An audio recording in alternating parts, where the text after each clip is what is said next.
열왕기하 3장 9절 말씀입니다. 이 차이신 줄 알고 봉독 드리겠습니다. 하나님의 말씀 열왕기하 3장 9절입니다. 이스라엘 왕과 유다 왕과 에돔 왕이 출전하였는데 그들이 7일 동안 길을 돌아가자 걸어서 따라오던 군대와 가축들에게 먹일 물이 떨어졌다. 이스라엘 왕이 말하기를 슬프다. 여호와께서 이 세 왕을 모압의 손에 넘기시려고 부르셨구나 하자 여호사밧이 묻기를 여기에 여호와의 선지자가 없습니까? 우리가 그 사람을 통해 여호와께 물어보십시다 하니 이스라엘 왕의 신하들 중 한 사람이 대답하여 말하기를 여기에 엘리야의 손에 물을 부어주던 사밧의 아들 엘리사가 있습니다 하였다. 여호사밧이 말하기를 여호와의 말씀이 그에게 있습니다 하니 이스라엘 왕과 여호사밧과 에돔 왕이 그에게 내려갔다. 우선 12절까지 봉독드렸습니다. 성경 하나님의 말씀은 성경 전체를 맥락적으로 전체적으로 이해하면 그 주제가 분명하고 하나님의 말씀을 이해하기에 아주 간결하고 쉽게 되어 있지만 그 전체 원리를 알지 못하고 오늘 본문 같은 말씀을 그냥 부분적으로 들어가면 한없이 하나님의 말씀은 왜곡되어 해석되기 마련입니다. 20세기 최고로 발달한 인문사회과학 중에 그 한 학문이 언어학이라고 합니다. 여러 20세기 들어와서 학문이 많이 발달했지만 자연과학의 그 눈부신 발전과 더불어 인문사회과학에서 가장 발달한 학문이 이제 언어학이고 언어학의 여러 통찰들이 여러 다른 학문에 번져가고 있습니다. 언어학의 최근 동향 중에 하나가 그 하위 언어학 중에 하나가 텍스트 언어학이라고 하는데 최근 텍스트 언어학에 따르면 어떤 텍스트의 전체 주장, 전체 내용은 한 부분과 관련되어 있고 어떤 작은 부분도 전체를 이해해야 그 작은 부분을 이해할 수 있다. 이게 최근 텍스트 언어학의 최종 결론이고 주장입니다. 제가 그거를 읽으면서 진짜 하나님의 말씀, 이 성경이라는 것이 얼마나 학문 중에 학문, 놀라운 진리 중에 진리구나 하는 것을 간접적으로, 반사적으로 다시 깨닫게 되는 중요한 계기가 되었습니다.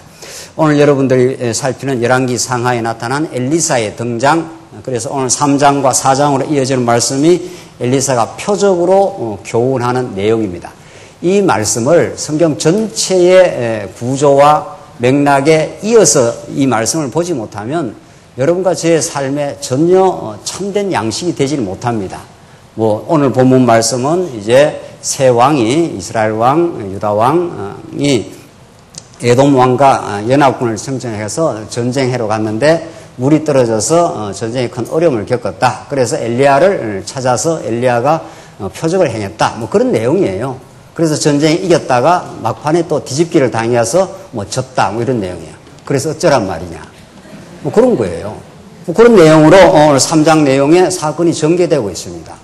그래서 여기서 뭘 뽑아내며 무슨 진리를 깨닫게 될 것이냐 이런 뜻입니다.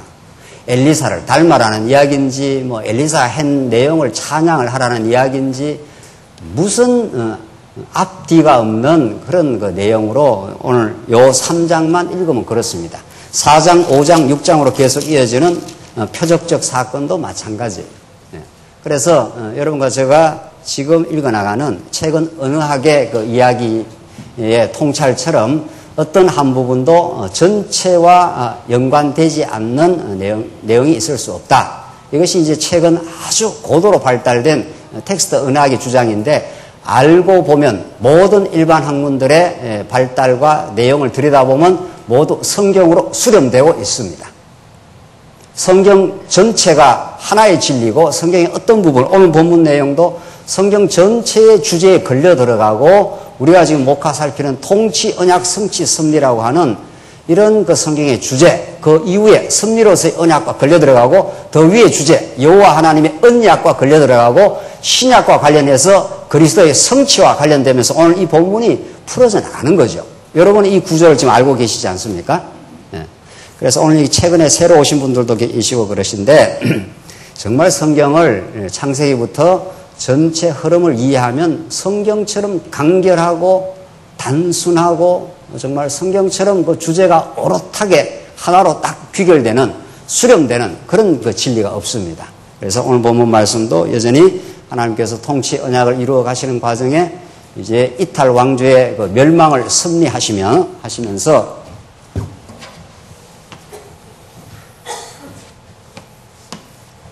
하나님 통치 언약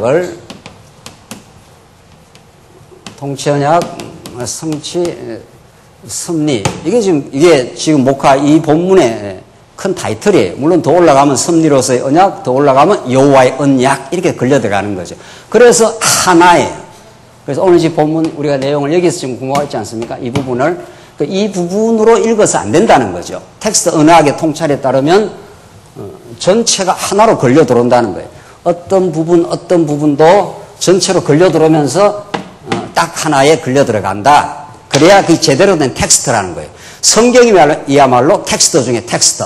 책 중에 책, 그 책이에요. 더 바이블이에요. 그래서 여러분과 제가 그냥 이렇게 그냥 언약 성취지, 그냥 성경신학 이런 정도가 아니라는 거죠. 지금 금세기에 모든 그 학자들이 학문적 거장들이 찾고 찾으려고 했던 그런 진리들이 성경 안에 이렇게 압축적으로 하나님의 계시 진리로 이렇게 지금 드러나고 있다는 놀라운 사실. 여기에 우리가 경탄하고 놀라고 또 정말 성경을 통해서 이런 살아계신 하나님을 발견하고 모든 일반 학문들이 발버둥 치고 찾아내려고 했던 모든 것들이 성경으로 다 수렴이 되어서 통합된다는 거죠. 지금.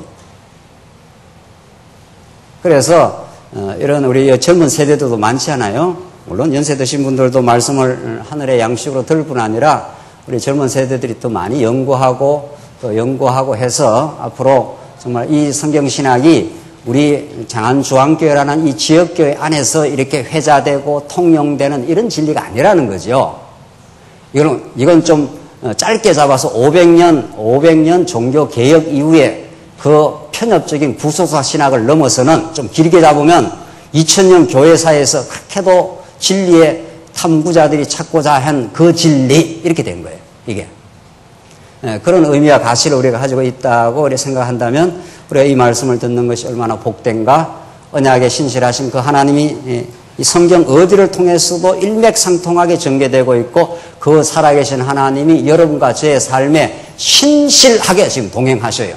오늘 본문에 나타난 엘리사의 표적적 사건은 엘리사보다 더 우월하신 진짜 참 선지자 예수 그리스도가 약속대로 오셔서 그 땅의 백성들에게 표적을 행하시면서 내가 메시아야, 약속된 메시아고 진짜 왕이야 하는 것을 예수님이 보여주셨던 것처럼 구약 맥락에서 통치언약 성취 섭리니까 누가 진짜 통치자냐 이 질문을 성경은 해답하고 있는 중이죠. 지금 내가 자손도 번창케 하고 땅도 정복케 하고 그 정복한 땅을 누가 다스릴 거냐는 거예요. 누가. 그래서 여호사밧 왕도 아니고 이스라엘 왕도 아니고 에돔 왕도 아니라는 거죠. 이 세 왕들이 우리 지난 시간 공부했지 않습니까? 세 왕들이 다 연합 전선을 펼쳐가지고 지금 누구를 지금 치료를 하는 중입니까? 모압 왕을 치러 가는 거 아니에요. 모압 왕을 치러 가는데 뭐 전쟁 군사들이 치러 나가는데 뭐 아무리 군대가 무기가 많고 전략이 좋고 해도 뭐 물이 없으면 뭐 전쟁을 이길 수가 없지 않아요. 물을 못 마시면. 그래서 오늘 이 물이라는 구약적 물이라고 하는 하나님의 계시 방편을 통해서 하나님을 어떻게 증거하고 있는가, 여러분과 제가 그걸 살피면서 이 물이라는 모티브가 에스겔서에서는 어떻게 전개되고 예수 그리스도 사건은 어떻게 전개돼 가는가를 여러분들이 이미 성경을 많이 알고 계시니까 그 연속성을 확인하면서 이 물이라는 사건을 통해서 참 생수 대신 예수 그리스도를 언약하고 있는 이 엘리사 선지자가 그것을 여러분들 읽어가면서 그 깊은 신령한 진리의 세계로 우리가 들어가도록 하십시다. 그래서 9절부터 봉독드린 말씀은 이미 읽은 대로 그 9절만 다시 보십시다. 이스라엘 왕과 유다 왕과 에돔 왕이 출전하였는데 그들이 7일 동안 길을 돌아가자 걸어서 따라오던 군대와 가축들에게 먹을 물이 어떻게 해요? 떨어졌다. 우리 지난 시간에 했는 기억나십니까? 이스라엘 왕, 에돔 왕, 유다 왕이 다 합쳐서 이렇게 연합 전선을 해가지고 지금 모압을 치러 가는 겁니다. 모압 왕을 치러 가는데 이 세 왕이 힘을 합쳤으니 이 모압 왕 중에 썰어버릴 수 있지 않나요? 그렇죠? 이 연합 전선을 펼쳤으니까. 그러니까 언제나 인간들은 하나님을 잊어버린 인간, 지금 북이스라엘에 하나님 잊어버리고 부패하고 우상을 섬기는 이 시대에 하나님 엘리사를 지금 보내준 거 아닙니까? 그러니까 하나님 잊어버린 가짜 왕들이에요, 사실은. 이 왕들이 진짜 왕이 아니잖아요. 이 왕들을 다스리는 진짜 통치 언약, 진짜 왕이 이제 하나님이신데, 이 왕들이 자기들이 이렇게 결탁을 해가지고 모압 왕을 치러 가겠다는 거예요. 그러니까 자기들이 생각하기에 우리의 승리는 우리의 것, 이렇게 지금 스스로가 이게 자만을 하고 있는 거죠. 뭐 세 왕이 연합 전선을 펼쳤으니 이거 하나 치는 거야 문제가 아니라는 거죠. 그렇잖아요. 특히 그 중에 이스라엘 왕이 이 연합 전선을 펼쳤단 말이죠. 그런데 하나님이 뭐를 이렇게 빼버렸습니까? 이 전쟁을 치러 가려면 여러 부대 조건들이 다 필요한데 양식도 있어야 되고 물도 있어야 되고 전쟁 뭐 무기도 있어야 될 건데 그 중에 뭐를 하나 빼버려요, 하나님이. 물을 빼버리잖아요, 여기서. 물이 떨어지도록 하나님이 하셨다. 그러니까 하나님이 자기 계시의 방편이 이게 구약적 방편이고 이걸 그대로 에스겔서에서 요한복음에서 연결하면서 예수님이 나는 생수야 이렇게 말한단 말이죠. 내가 진짜 너희들이 먹고 마셔야 될 생수라는 걸 통해서 예수 그리스도가 하늘로부터 오신 아버지로부터 오신 분 하는 걸 보여주잖아요. 요한복음에서. 이제 구약 스토리예요, 지금. 자, 그래서 세 왕이 연합전선을 폈으니까 이거는 뭐 이긴 거나 마찬가지죠. 이거 뭐 모압 조그만한 대적이니까. 그런데 하나님이 여기에서 물이라고 하는 가장 결정적인 변수를 하나 빼버리면 전쟁에서 이길 수 있습니까? 없습니까? 못 이겨요. 즉 진짜 생수이신 예수 그리스도를 여러분과 저의 삶 속에서 빼버리면 모든 걸 다 가지고 있어도 목이 마른 거죠. 죽는 거죠. 그러니까. 이게 하나님이 하시는 일이에요. 그래서 이 세상에 중요한 것도 많고 뭐 가치로운 것도 많고 어쩌고 저쩌고 해도 그 모든 것들이 다 헛거라 이런 뜻입니다. 진짜 생수 대신 물을 빼버리면 전쟁에서 못 이긴다 이런 뜻이에요. 이 메시지가 아주 단순해요. 뭐 복잡하지 않아요. 이 스토리 전개는 하나님이 물을 공급하면 전쟁에서 이기고 물을 빼버리면 다 죽는다 이런 뜻입니다. 전쟁에서 진다 이런 뜻이에요. 그래서 진짜 물이신, 진짜 생수이신 예수 그리스도를 하늘로부터 우리에게 보내주지 않으면 무엇을 해도 어떤 걸 성취해도 어떤 걸 다 가지고 있어도 목이 마르니 목이 타고 죽으니 그런 거죠. 그래서 우리의 목을 의에 줄이고 목마른 우리들에게 하늘에 참된 의로 오신 생수로 오신 예수 그리스도만이 우리의 갈증나는 우리 인생의 목을 축이시고 당신이 메시아임을 하나님의 아들이심을 하나님이심을 가르쳐주는 거죠. 너는 나를 떠나서는 아무것도 아니야. 이걸 지금 증명해주고 있는 거예요. 지금 이 본문 메시지가. 자, 그래서 이제 물이 없으니까 너무 답답할 거 아니에요. 전쟁 치러 가서. 그래서 여호사밧이 조금 정신을 차렸어요. 이 유다 왕이니까. 야, 우리 누가 좀 물어볼 선지자가 없냐 이렇게 했어요. 그러니까 인간은 목이 타야 선지자를 찾아요. 그렇죠?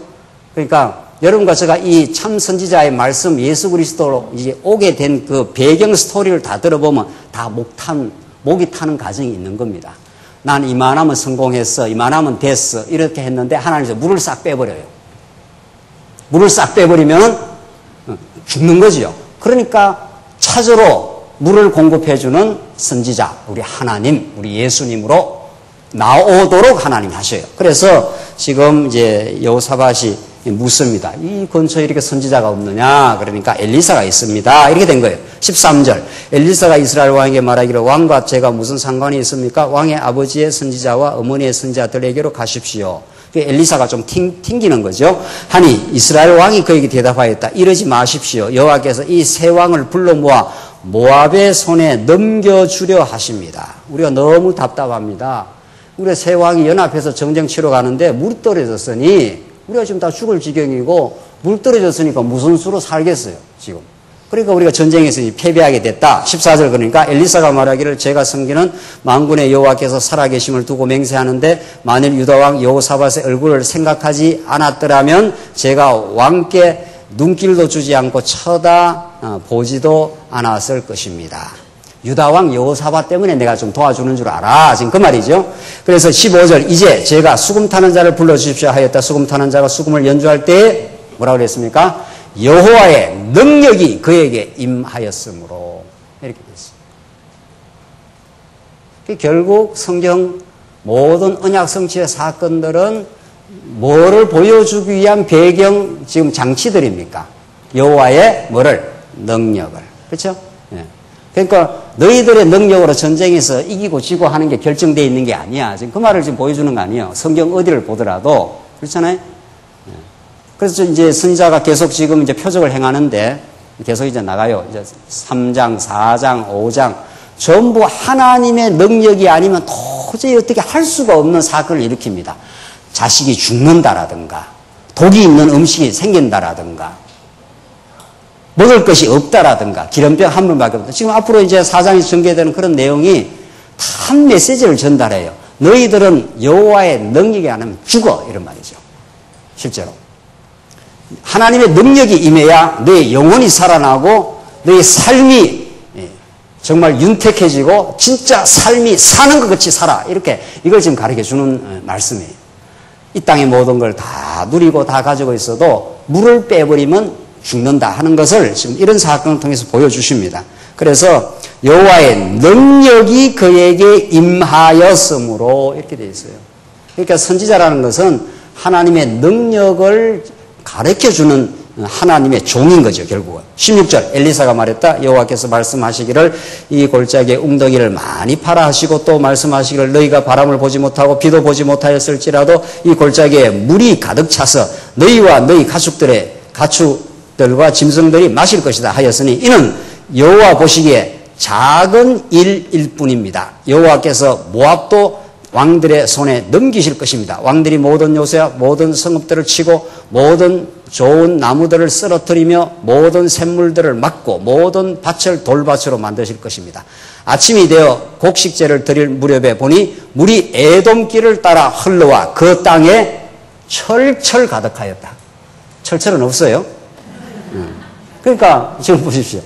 하나님이 물을 싹 빼버리면 뭐 어떻게 할 수가 없어요. 뭐 아무리 전쟁 준비하고 군사가 많고 뭐 아무리 해도 안 된다. 전쟁에서 못 이긴다 이 말입니다. 하늘에서 하나님께서 생수의 말씀 예수 그리스도를 보내주지 않으면 모든 조건을 다 갖추어도 행복하지 않다. 이런 뜻이에요. 그냥 아주 쉬운 언어로 번역을 하면. 그런데 이것저것 부족해도 하늘의 생수 대신 예수 그리스도를 목마른 영혼이 만나기만 하면 그 해갈의 기쁨, 그 진리를 만난 기쁨, 그것이 우리 인생을 사로잡는 그 행복, 그게 있다 이 말이에요. 지금 이 말씀은 그게 예수 그리스도, 생수 대신 예수 그리스도예요. 자, 예수 그리스도로 넘어가기 전에 한번 이 물에 대한 이야기를 얼마나 선지자들이 포로에 잡혀간 상태가 물이 없음이란 말이죠. 그 죽음이에요. 포로 잡혀간 건 사실상. 그 죽음의 상태에서 하나님께 어떻게 회복시키라는 것을 물의 이미지를 통해서 가르쳐 주는가. 에스겔 47장을 한번 보십시다. 에스겔 47장입니다.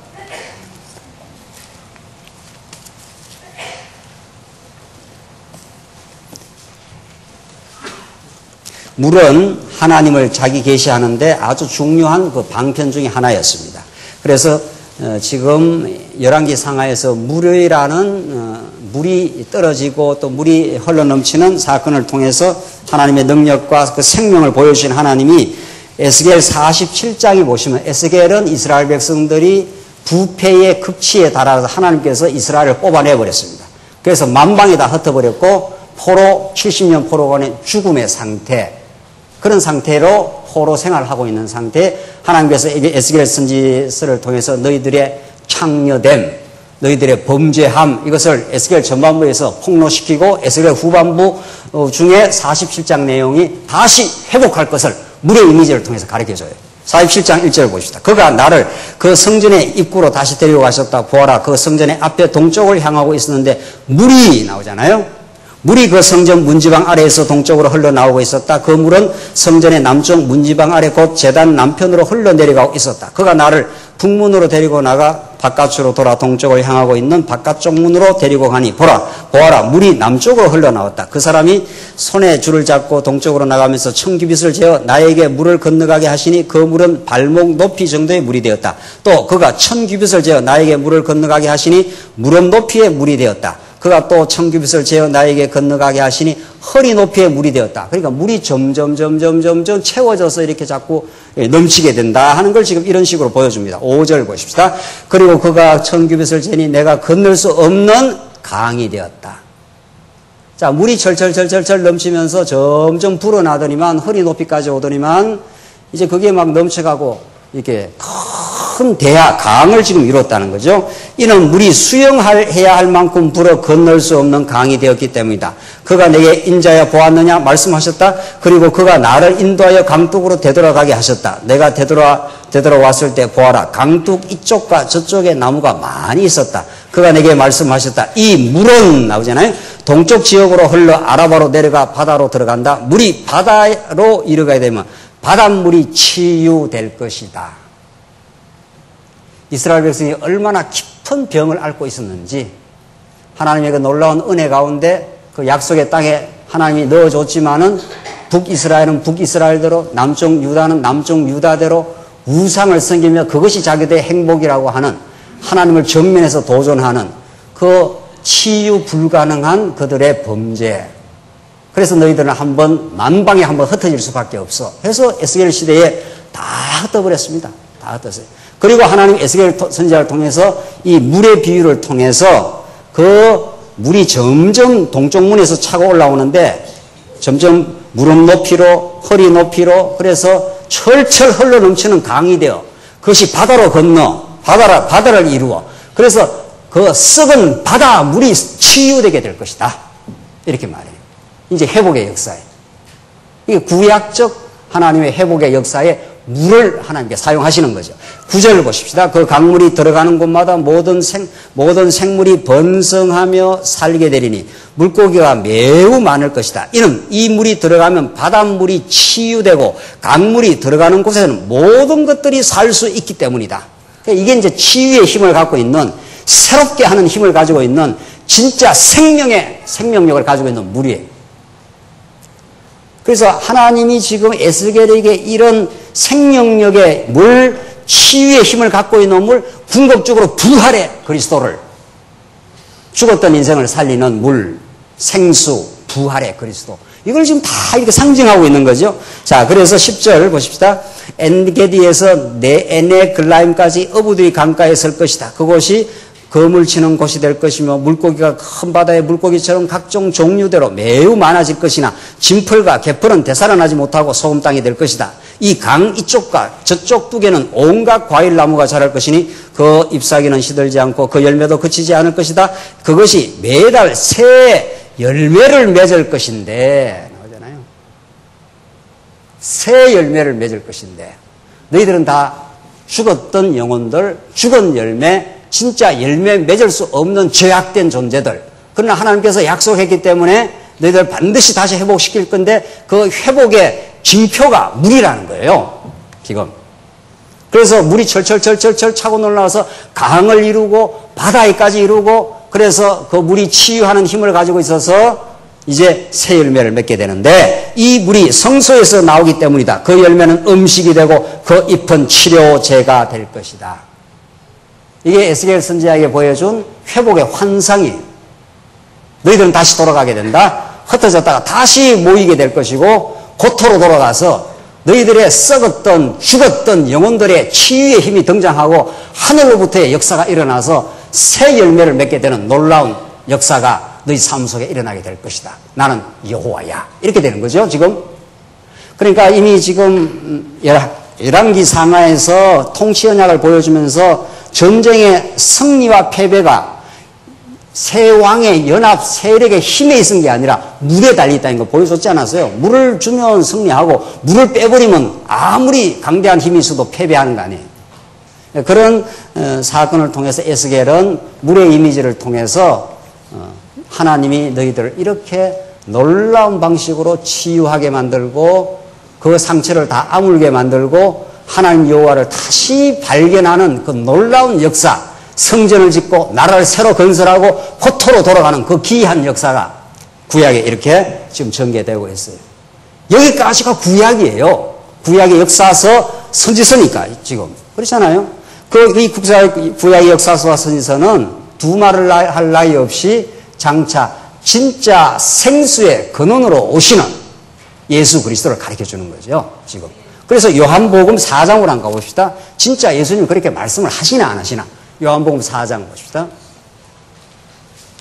이걸 강론집에서 꼭꼭 이렇게 밝혀놨어요. 이제 집에 가서 읽어보세요.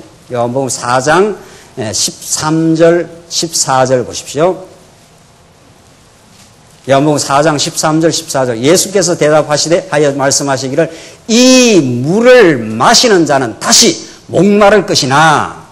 이게 이제 수가성 여인과의 그 대화 장면 아닙니까? 그 유명한 예수님 물을 한 잔 달라 하니까 어떻게 당신이 나에게 이런 이방인들이 물을 달라 하십니까? 하니까 예수님이 당신이 만약 하나님의 선물과 물을 달라 한 내가 누구인 줄 알았으면은 당신이 바로 나한테 물을 구했을 것이다. 그러니까 그 여자가 뚱딴지 같은 소리를 하잖아요. 여기 뭐 두루밥도 없고 물이 깊은데 뭔 물을 어떻게 뜹니까? 그러니까 예수님께서 그 물 아니고 지금 그 말이죠. 저 앞에 내용까지 스토리예요. 그러니까 이 수가성 여인은 남편이 5이고 망가진 여자예요. 그래서 망가진 인생에게 예수님이 썩은 부패한 망가진 인생에게 예수님이 찾아가셔요. 그래서 생수를 주시고 그를 치유하고 회복해내요. 그래서 이 여인은 예수님을 알아보지를 못해요. 왜 당신이 나한테 물 달라 그러냐? 그러니까 예수님께서 거꾸로 말하지 않아요. 당신이 너가 하나님의 선물이 무엇이고 내가 물을 달라 한 내가 누군지 알았으면 내게 물을 좀 달라고 했을 것이다. 예수님이 지금 대화를 그렇게 지금 끌어가셔요. 그러니까 이 여자는 예수님이 진짜 하늘의 생수, 영원한 생명을 주시는 분인 줄 모르고 엉뚱한 지금 소리를 하고 있지 않아요. 무슨 엉뚱한 소리? 두루박이 없는데 뭔 수로 뭐 물을 그렇게 기습니까? 뭐 있다고 소리를 하고 있는 거 아니에요, 지금. 그렇잖아요? 대화 스토리가 재밌지 않나요? 얼마나 이게 지금 예수님을 영생의 주를 눈앞에 놓고도 지금 모르고 있는 거죠, 지금. 뭔 수로 지금 물을 깃습니까? 그 물 아니고 진짜 물 이렇게 말한 거죠, 지금 예수님이. 그래서 13절 예수께서 대답하여 말씀하시기를 이 물을 마시는 자마다 다시 목마를 것이나. 이거 육신의 물. 이 물을 마시는 자는 마셔도 목마르지만 세속주의 뭐 이런 거죠. 다. 이 땅의 가치들 이런 거예요. 추구하고 해도 채워지지 않는 영혼의 갈증을 누가 풀어줄 거냐 이거예요. 그래서 예수님이 하시는 말씀 14절 누구든지 내가 주는 물을 마시는 자는 영원히 목마르지 않을 것이다. 오히려 내가 주는 물은 그 사람 안에서 영생에 이르도록 솟아나는 샘물이 될 것이다 라고 하시니 나오잖아요. 이걸 이 수가성 여인, 망가진 이 여인이 깨닫고는 두레박 다 집어 던지고 메시아가 왔다. 내가 메시아를 만났다. 이렇게 된 거 아니에요. 이게 여러분과 저의 상태예요. 사실은. 이 말씀을 읽고 아무 감흥이 없으면 어떻게 되는 거예요? 네? 뭐 그런가 보다. 성경에 이런 말이 있었나. 그거는 성경과 전혀 자기하고 관계없는 말씀으로 듣는 거죠. 수가성 여인이 보편 인간의 상황을 상징하고 있는 거예요, 사실은. 자기가 죄인인지도 모르고 예수를 보고도 알아보지도 못하고 그냥 뚜리박이 써갖고 물이나 기름 묵으면 그게 사는 건 줄 착각하는 그 여인. 계속 헛소리하는 그 여인. 그래서 예수님이 정확하게 알아보잖아요. 너 남편 5 있었잖아. 그래서 그 여인이 예수님에게 거꾸러졌지 않았어요? 그게 여러분과 저의 실존이에요. 여러분과 저의 실존이라고 해요. 예수 없이도 뭐 잘 살아보겠다고 이것저것 해보면서 가짜 남편들 취해서 그 세속주의 남편을 취해서 살아봐도 그것이 참된 행복이 없었더라. 진짜 예수가 수가성인을 찾아가서 내 물을 마시는 자는 영원히 목마르지 않아. 내가 주는 물, 하늘에서 주는 물, 내가 하나님 아버지로부터 내가 왔어. 그 길이 진짜 물이다. 이런 뜻이죠. 우리는 지금 열왕기 상하에서 물에 대한 사건, 다시 정리하십시다. 열왕기 상하에서 역사서에서 물에 대해서 물을 통해서 선지자의 직임을 보여주는 거 아니에요. 그렇잖아요. 물이 없으니까 다 죽을 뻔했는데 엘리에서 선지자가 나타나서 표적을 이렇게 해서 물이 솟아나도록 했지 않습니까? 그래서 다시 전쟁에 승리하도록 했죠. 이 역사서예요.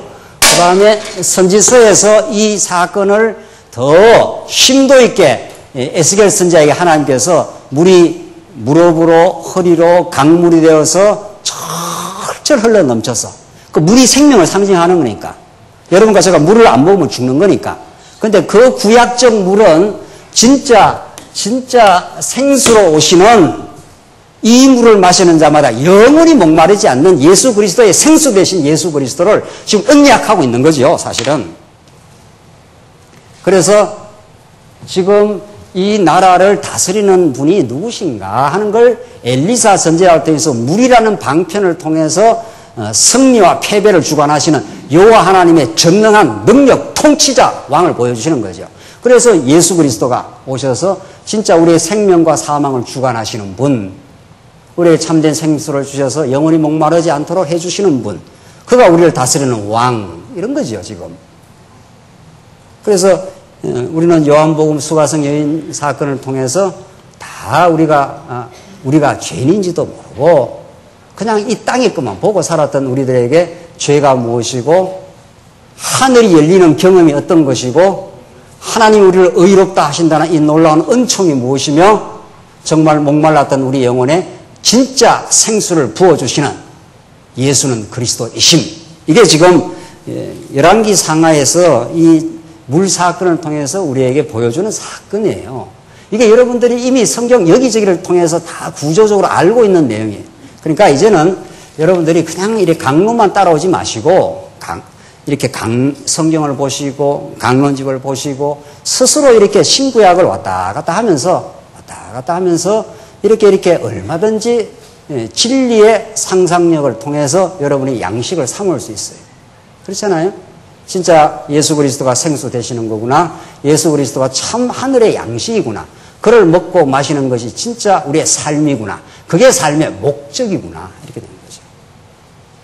그걸 먹지 않고 그 물을 마시지 않는 다음에는 우리는 어떤 일을 해도 허전하고 어떤 일을 해도 진정한 기쁨과 충만한 자족이 없는 거죠. 아까 우리 집사님 기도하신 대로 하나님께서 우리에게 자족을 주시는 것은 예수 그리스도 한 분 안에서 내가 부귀에 처했을 때나 풍부에 처했을 때나 이제 일체의 삶의 비결을 배웠는데 사도 바울이 옥중에서 하는 말 아닙니까? 예수 참 생수 되신 예수 그리스도의 인도 속에 살아가는 사도 바울은 내가 자족하는 비결을 배웠다고. 내가 이제 무엇을 더 많이 가지지 않아도 이것으로 충분하다고. 예수 그리스도 한 분 통해서 하늘의 보화를 내가 간직했으니 무엇이 부럽고 무엇이 부족하고 무엇이 그렇게 안타까울 수 있느냐는 거죠. 물이 철철 지금 넘치고 있는데 우리가 마셔야 될 물, 우리가 먹어야 될 양식. 그래서 예수가 양식이고 생수예요. 그 요한복음의 앞에 전반부에서 계속 나오는 스토리들이에요. 그 말씀들이. 자, 오늘 하루 다시 가보십시다. 그래서 진짜 이제 승리를 합니다. 21절로부터 이제 25절까지 그렇게 승리해가는 장면. 그게 그 앞에서 예언한 대로 성취된 거죠. 하나님께서 물을 주신다. 그리고 모압도 손에 다 붙인다 한 대로 그렇게 승리의 길을 가도록 하셨습니다. 26절로 27절은 최종적으로 다시 그 승리가 한번 반전되어서 패배하는 장면이 나옵니다. 왜냐하면 북이스라엘은 여전히 하나님을 떠났기 때문에 잠시 하나님이 승리를 주지만 너희들이 나를 떠나면 패배라 하는 것을 26절, 27절이 다시 밝혀요. 한번 보십시다. 모압 왕이 전세가 매우 불리한 것을 보고 칼 가진 자 700명을 친히 이끌고 에돔 왕이 있는 쪽을 돌파하려 했으나 성공하지 못했다. 그가 자기를 이어 왕이 될 맏아들을 데려다가 성벽 위에 번제로 바쳤다. 이스라엘에 대해서 큰 분노가 있었으므로 이 분노하는 이 번역은 다툼 혹은 진노 이렇게 번역이 돼요. 그래서 그들이 그곳에서 떠나 본국으로 돌아갔다. 그래서 이스라엘에 대해서 큰 다툼 혹은 하나님의 진노가 나타나서 결국은 모압에게 지고 그냥 퇴각해버리고 맙니다. 큰 승리를 구가했다가 이 모압 왕이 아들을 번제로 드리는 그 일이 사건이 기화가 돼가지고 다시 이스라엘이 패배를 해버려요. 연약군이. 본국으로 떠나가 버린 거죠. 그래서 이 말은 승리와 패배가 너희들에게 달린 것이 아니라 너희들이라는 게 하나님의 손에 달려있고 하나님을 떠나가는 북이스라엘은 결국 패배한다는 것을 최종적으로 딱 이렇게 점을 찍고 4장으로 지금 넘어갑니다. 4장으로. 그래서 우리는 지금 3장 스토리 전체를 통해서 하나님이 이제 물 없는 전쟁에서 물 업계에서 어려움을 겪게 해서 선지자를 의지하게 하여 물을 공급함으로 승리하게도 하시고 다시 막판에는 퇴각하여 패배하게도 만들어가는 하나님의 섭리, 엘리사를 통한 하나님의 섭리를 이제 잘 보여줍니다. 4장 넘어가십시다. 4장 전체 내용이 백성에게 행한 표적인데 네 가지 표적이 나타나는데 첫째, 기름병 표적, 그 다음 죽은 아들 표적. 보십시다. 이 백성에게 표적을 보여주는데 여러 가지 표적이 나오는데 네 가지 표적이 나옵니다. 원리만 이제 말씀을 드릴 거니까 집에 가서 읽어보시고 이제 여러분이 많이 생각해 보시고 하십시오. 첫째는 무슨 표적이요? 네, 기름병. 기름병이 철철 기름이 넘치는 표적. 두 번째는 죽은 열왕기상하 다 잊어버렸나요? 집에서 좀 예습을 해오세요. 예습을. 지금 그냥 와서 이렇게 듣기만 하는 것보다 집에서 읽어보시고 이렇게 생각을 하고 그래서 같이 이렇게 하면 얼마나 좋아요. 애들한테는 다 우리 예습 복습하라고 그렇게 우리 가르치잖아. 학교 보내면서. 예습해가라. 갔다 오면 꼭 복습해라 그러잖아요. 그래서 죽은 어때요? 아들을 살려요. 기름병이 철철 넘치고. 세 번째, 음식에 독이 들어갑니다. 이 독이 들어간 음식을 해독해줘요. 독이 들어간 음식을 해독해. 마지막으로 좀 도와주세요. 마지막으로 양식이 철철 넘쳐요. 이 오병이의 기적처럼 양식이 철철. 자, 이 네 가지 표적을 이렇게 하나로 이렇게 전체 한 눈으로 넣으십시오. 자세히 읽는 거는 이제 집에 가서 읽으시고 이 표적을 왜 행하느냐는 거예요. 저 표적의 의미가 뭐냐는 거예요. 세메이온, 영어로 말하면 사인. 요한복음에서 이러이러한 표적을 행했더라. 예수님이 이러이러한 표적을 행했다는 게 영어로 하면 사인이고 헬라어는 세메이온이에요. 사인이라는 것은 그 사인 자체가 목적적이지 않아요. 그렇잖아요. 우리가 어떤 사람이, 유명한 사람이 사인을 해줄 때 그 사인 자체가 목적적이지 않아요. 사인은 어떤 유명한 사람의 무엇을 보여주는 하나의 징표예요. 그게 사인이죠. 헬라어로 세메이온이죠. 그게 다 표적 아니에요. 어떤 표가 되는 기적이라는 거예요. 그 무엇을 지금 가르쳐주기 위한 사인이라는 거예요. 그렇잖아요. 지금 성경을 그렇게 우리가 지금 읽어왔지 않습니까? 무엇을 가르쳐주기 위한 표적이냐 이거예요. 지금 이 구약 맥락에서. 그리고 이 구약 맥락 언제나 예수 그리스도에게 이루어지는 표적이니까. 그렇죠? 이 네 가지 표적이 이렇게 사례는 다 다른데 하나는 기름병을 통해서 기름병이 철철 넘치고 음식이 많아져요. 그것만 읽어보고 나머지는 여러분들이 이제 우리가 한번 상상을 해봅시다. 그 말씀을 통해서 4장 1절 선지자의 제자들의 아내 중 한 여자가 엘리사에게 부르짖으며 말했다. 부르짖으며 말했다. 이게 굉장히 상식에서 굉장히 중요한 겁니다. 이 하나님이 성경에서 부르짖는다는 표현이 많이 나오는데 이것은 하나님이 행하시는 일을 보여주기 위한 전초 작업이에요. 부르짖는다는 건 어떻게 할 수가 없습니다. 이 말입니다. 내 힘으로는 도저히 이 일을 극복할 수 없습니다. 이게 부르짖으면 하나님이 하셔야 되겠습니다. 지금 그 전초 작업인 거죠. 그걸 부르짖는다는 걸 표현하는 거 아니에요? 왜 그랬냐 하면 상황이 당신의 종인 제 남편이 죽었습니다. 당신도 아시다시피 당신의 종은 여호와를 경외하는 자였습니다. 그런데 빚쟁이 와서 우리 두 자식을 자기의 종으로 삼으려 합니다. 이게 지금 이스라엘의 전체 상황을 대변하고 있는 거죠. 사실은 남편 죽었고 두 아들이 있는데 빚쟁이가 그 빚을 못 갚아서 우리 자식들까지 종으로 삼으려고 하는 상황. 얼마나 갈급하고 어려운 상황입니까? 그러니까 부르짖을 수밖에 없어요. 선지자한테. 하나님의 도우심 앞으로 나아가지 않으면 안 되도록 하나님이 여러분과 저의 인생을 끌어온다는 거 아니에요. 그래서 우리가 아무리 신앙이 좋아도 자랑할 게 없다는 거예요. 왜? 내가 신앙을 이렇게 확보하거나 내가 신앙을 만들어낸 게 아니라 하나님 앞으로 오지 않으면 안 되는 배경 스토리가 다 있어요. 여기까지 오도록. 여러분과 저에게는 갈증과 갈등과 목마름과 진리가 무엇인지에 대한 당혹과 고통과 그 모든 것들이 여러분과 저를 이 자리까지 진리 앞으로 오게 만들어요. 부르짖도록 하나님 앞으로. 하나님, 당신이 내게 지혜를 가르쳐 주시고 진리를 가르쳐 주지 않으면 어떻게 이 문제를 해석할 길이 없습니다. 이런 상황. 지금 엘리사에게 부러지져 한 상황이 그렇게 절박한 상황이에요. 엘리사가 그 여자에게 말하기를 2절 내가 당신에게 어떻게 해주면 좋겠어? 당신이 집에 무엇을 가지고 있는지 내게 말해보시오 하니 그 여자가 말하기를 집에 있는 기름 한 병 외에는 당신의 여종에게 아무것도 뭐라고 합니까? 없습니다. 이거 앞에서 엘리사 상황하고 비슷해요. 엘리사 상황이나 엘리사가 아니고 엘리야 상황도 같아요. 엘리야가 처음 사르밧 가부집에 갔더니 밀가루 웅큼 조금밖에 없습니다. 그랬지 않았어요? 오늘 요거 먹고 죽을랍니다. 그런 절박한 상태예요.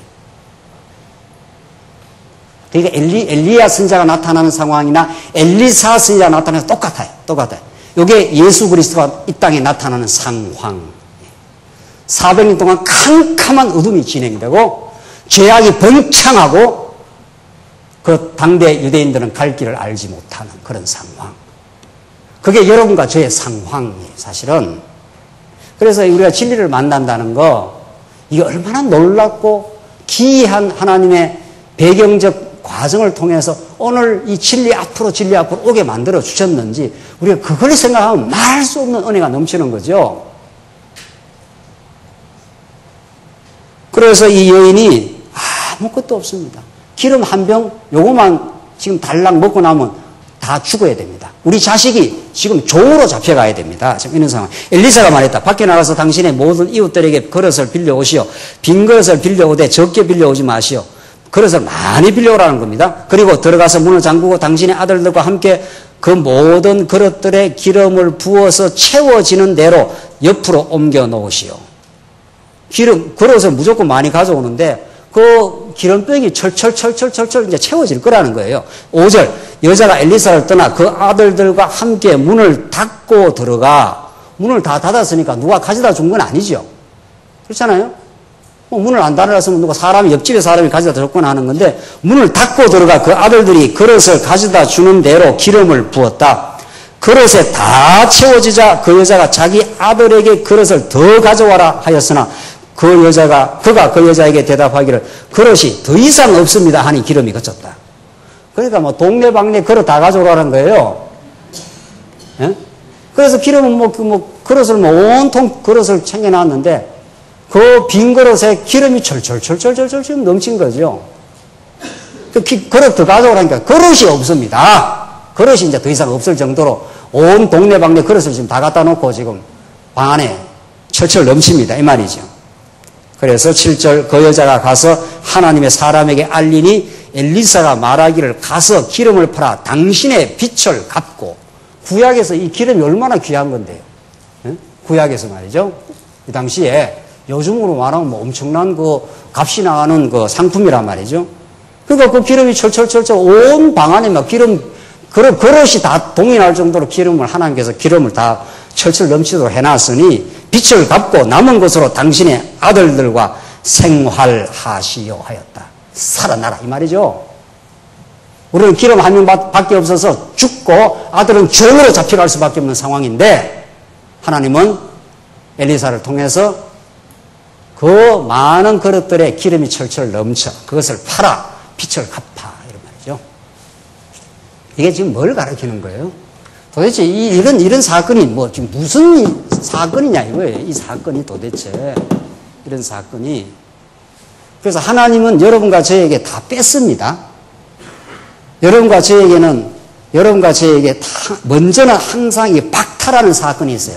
그걸 때리시고 선지자가 그래요. 여러분과 제가 소중하게 생각하는 것들, 힘주고 있는 것들, 이사야의 표현대로 하면 우리가 의지하는 것들을 쳐버리겠다. 재버리겠다. 왜? 그거 놔두면 자꾸 그거 의지하고 하나님 길 안 오니까. 돈, 명예, 모든 건강, 기타 등등 하나님이 쳐버리고 하나님이 채우셔요. 오늘 이 사건이 그 사건이에요. 기름 한 병밖에 없어서 지금 이거 떨어지면 우리 다 죽습니다. 내 아들은 종으로 다 지금 팔려갈 지경입니다. 하나님이 그렇게 만드셔요. 여러분, 맞아요. 그래서 이 땅에 고난이 있어요. 예수 믿고 나서 고난 없이 잘 먹고 잘 살고 어림 천만원치도 없는 소리예요. 정말 그런 걸 천부당 만부당한 소리예요. 그거. 예수 믿고 하나님이 여러분과 저에게 이제 뺏어가야 될 걸 착착 뺏어가는 역사예요. 없어도 되는 건 착착 너무 많아서 의지할 만한 걸 이제 걷어가는 역사, 그리고 진짜 의지할 예수 그리스도로 충만하게 채워주세요. 때리고 싸매셔요. 그래서 오늘 이 사건은 참 선지자 예수 그리스도가 이 땅에 오셔서 그분만을 바라고 그분으로 말미암아 하늘의 기름 부음이 철철 넘쳐서 진리가 넘치도록 하나님께서 우리에게 채워주신, 우리가 전날에 우리 방법과 우리 방편과 우리 노력으로 우리 삶을 건설하고 채우고 내 삶의 의미를 찾고 했던 그 모든 시도들이 헛수고를 하는 걸, 그 헛수고를 한번 하고 나야 진짜 수고하신 예수 그리스도, 진짜 우리에게 찾아오신 예수 그리스도, 우리의 참 생명이 되신 그리스도, 그분 안에서 얼마나 복된 철철 넘치는, 그래서 시편 기자는 내가 원수의 목전에서 내 잔이 어떻게 해요? 넘치나이다. 원수의 목전에서, 원수들은 끊임없이 우리를 도전하고 우리에게 고난을 주고 어려움을 줘도 우리가 그 원수의 목전에서 하나님의 도우심과 하나님의 살아계심과 그의 무한한 능력과 그의 말할 수 없는 공급과 하늘 양식으로 공급하시는, 참 생수로 공급하시는 우리 예수 그리스도 사건 안에서 우리가 얼마나 복되고 감격스러운 삶으로 하나님이 인도하시는지를, 채워주시는 하나님이신지를 지금 보여줘요. 이 기름병의 표적적 사건이 그걸 잘 보여줘요. 마찬가지예요. 아들이, 멀쩡하던 아들을 죽게 만들어요. 그렇잖아요. 죽어버리니까 무슨 어떻게 할 도리가 있습니까? 그래서 엘리사가 찾아가서 입을 포개고 따뜻하게 해서 아들을 살려내는 역사예요. 죽었던 우리를 살려내고 음식에 독이 있어서 먹지 못하는 음식을 해독을 해주는 역사. 마지막에 뭡니까? 마지막에 양식이 철철 넘치도록. 다 똑같은 메시지예요. 똑같은 메시지예요. 예. 하늘의 도움, 예수 그리스도의 도움이 없이는 우리는 죽은 아들들이고 죽어버렸던 영혼들이고 독이 있어가지고 우리 스스로 살아나질 못하고, 우리가 우리의 먹을 진짜 의미, 삶의 가치, 진짜 양식을 우리가 만들어낼 수 없다, 이런 뜻입니다. 하늘에서 공급을 해준다, 이런 뜻이에요. 오늘 이 본문의 말씀이 그분이 바로 예수는 그리스도이시다, 이런 뜻 아닙니까? 그분이 양식이요, 그분이 생수요, 그분이 하나님의 아들이요, 그분이 하나님을 우리에게 소개하고 있어요. 네. 그분 안에 우리는 부족함이 없어요. 그분 안에 우리는 여호와는 나의 목자시니 내가 어때요? 부족함이 없으리로다. 이 고백을 하나님 만들고 말아요. 우리는 진짜 부족함이 없는 철철 넘치는 인생이에요. 돈이 좀 부족할 뿐이고 건강이 좀 아플 뿐이지 하늘 양식, 영원한 생명, 변개됨이 없이 하나님께서 우리와 함께 하셔요. 그 기쁨을 누리지 못한다면 우리가 왜 말씀 운동 왜 와 있냐는 거예요. 그 기쁨이 없다면. 그렇잖아요. 하나님께서 우리를 이 말씀 운동 안으로, 이 진리 안으로 인도하신 것은 이제는 진리가 좋다 정도가 아니라 진짜 진리가 우리 삶의 어떤 기쁨이 되고 그것이 우리가 섬기는 체제로 만들어 가시는가, 이게 하나님이 하시는 일이에요.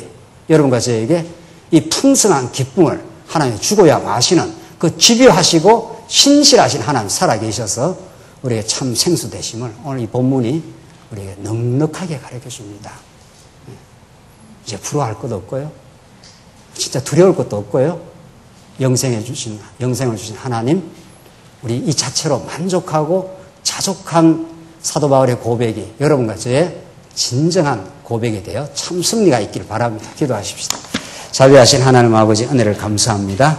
우리 더 이제 바랄 바 없는 하늘에 넘치는 은혜로 우리를 채워주셔서 감사합니다. 죽었던 우리를 살려주시고 해독해 주셔서 우리를 먹을 양식을 주시고 우리에게 물을 공급해 주신 참 생수 되시는 예수는 우리에게 가르쳐 주셔서 감사합니다. 이 진리 안에 다음 없는 기쁨과 충만함을 느껴 우리 교회를 통해서 하나님 나라가 이 땅에 널리 전파되게 하시옵소서. 이 말씀 사모하는 수많은 하나님의 택한 백성들 우리 주위에 해외에 하나님께서 포진되어 있게 하셔서 감사합니다. 이 진리가 땅끝을 향해 힘차게 전파되게 하시옵소서. 예수님 이름으로 기도하옵나이다. 아멘.